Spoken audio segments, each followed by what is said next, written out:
2023학년도 1학기 중간고사 생명과학원 한빛고 내신 분석입니다. 우선 이번 한빛고는요, 처음부터 신경전도까지 시험 문제를 출제를 했어요. 기본적인 범위를 낸 거고요.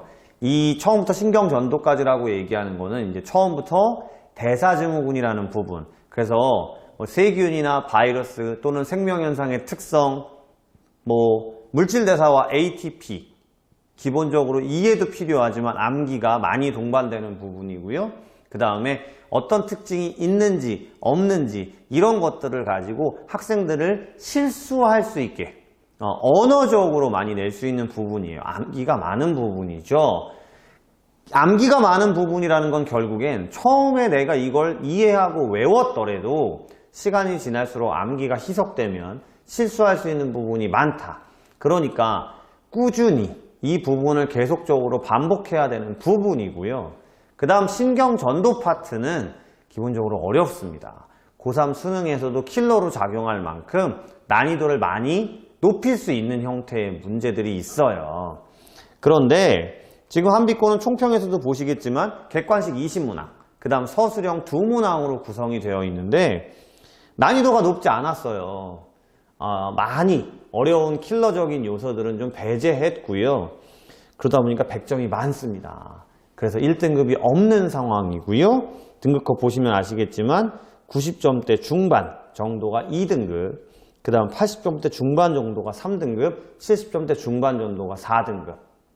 어쨌든 간에 상위권으로 가기 위해서는 이제 실수가 적고 그 다음에 기본적인 내용을 얼마나 충실하게 많이 끝까지 기억했느냐, 이게 이제 좌우하게 되는 것 같아요.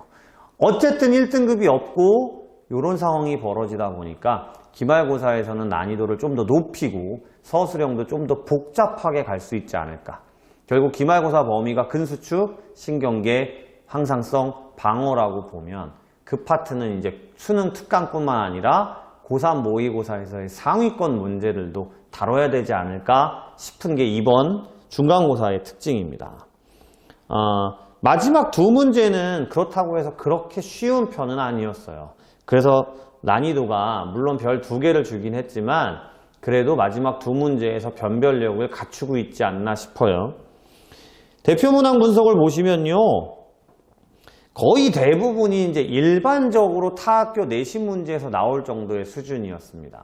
그러니까 수능 특강이나 고3 모의고사에 집중했던 친구들, 아주 어려운 문제들에 집중했던 친구들은 오히려 쉬운 부분에서 낚시질을 많이 당할 수도 있던 그런 형태라고 보이기 때문에 앞으로 논술형이 됐든 아니면 객관식이 됐든 간에 기본 형태의 내신 문제들을 반복적으로, 그 다음 학교 프린트나 이런 내용들에 있는 내용을 정확하고 꾸준하게 이해하는 게 좋을 듯해요.